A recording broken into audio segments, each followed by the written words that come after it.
All right, word broke late today that the House GOP is launching its own investigation into the Zelenskyy trip and whether the use of U.S. government aircraft to fly him from New York to what appeared to be a political event in any way violates U.S. law. Joining me now are Congressman Eli Crane from Arizona and Lance Gooden from Texas. Congressman Gooden, you're behind this investigation. What can you tell us? Well, I can tell you that my colleagues and I have a lot of questions. How much taxpayer funds were spent on this C-17 that brought the president over? Why were Secret Service agents that seem to be underwhelming in their security of Donald Trump posted up in Pennsylvania? Why were no Republicans invited to this event? And just exactly how bad is President Zelensky's judgment to be making this appearance and upsetting half of the American populace? Why is it that he would criticize Donald Trump, who has a very good chance of being commander-in-chief in just a few months? As you said, it was terrible judgment. And what I want to know is, why is he not on his knees thanking Americans, Republicans and Democrats, for the sacrifices they've made for his nation? And how dare he come into our nation and opine on any election, much less the presidential race?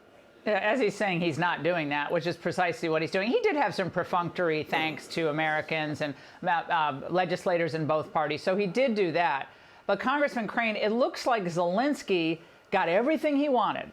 The U.S. is sending an additional $375 million in military aid to Ukraine, including medium-range cluster bombs.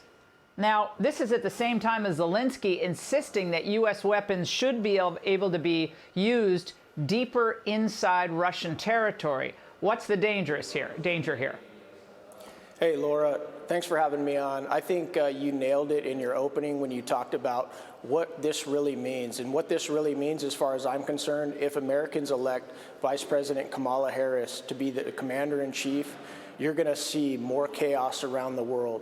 As far as Zelenskyy campaigning for Vice President Harris, I think it's great. I hope they put him on that C-17, fly him all over the country into every battleground state, just to show the American people how tone deaf they are when they're struggling to make ends meet, struggling to buy gas and groceries. They're afraid to send their kids out into the street because of increased crime, and they know how much money we've sent Ukraine, a couple $100 billion. It's America last, and like I said, I hope they continue to use this campaign strategy with Zelenskyy, because I think it actually helps us. Well, Congressman Gooden, as this is unfolding, another $375 million for weapons, and the push is still for using them deep inside Russia. With all that will create, we still have this investigation ongoing into the assassination attempts of President Trump. Now an attempted assassination charge has been lodged against Ryan Ruth. But Congressman, do you think that the Secret Service and the FBI have been expeditious enough in putting forth the information needed to assure the public that President Trump is safe in these remaining 40-something days before the election? No, I don't, and my constituents don't either. I've spoken with President Trump several times. He has nothing but high praise for the agents that are detailing him, but the organization as a whole, it not only needs more money, it needs reform. Throwing more money at the problem, which I think is the plan in Congress tomorrow evening before we leave town to campaign, I think that is a mistake. I think we need major reforms at the Secret Service. The fact that this has happened twice now, so close to President Trump, is outrageous to me. The fact that Democrats don't want to talk about it is very alarming, but it's par for the course. If this had happened on the other side, there'd be outrage, but we're just struggling to make sure that the American people know how serious this is and that we get as much support for President Trump and his protection as we can. Well, Congressman Crane, once again, Americans have to understand what's at stake here. We have a lot of credibility problems with our domestic institutions, like the Secret Service. And now there's concern about our foreign policy lurching us toward a third world war with Russia, given these types of weapons that could be used deeper inside the former Soviet territory.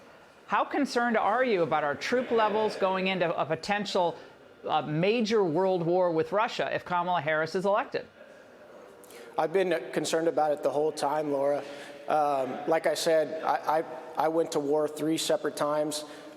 This is something that me and several of my colleagues have been trying to keep us out of, but Kamala Harris, and you see with the campaign stunt she just pulled with Zelenskyy, This is exactly where we're headed. We're going to continue to escalate this war with the biggest nuclear superpower on planet Earth in a very corrupt country that most Americans can't point to on a map. I think it's very dangerous. I think it's foolish, and I think it's arrogant.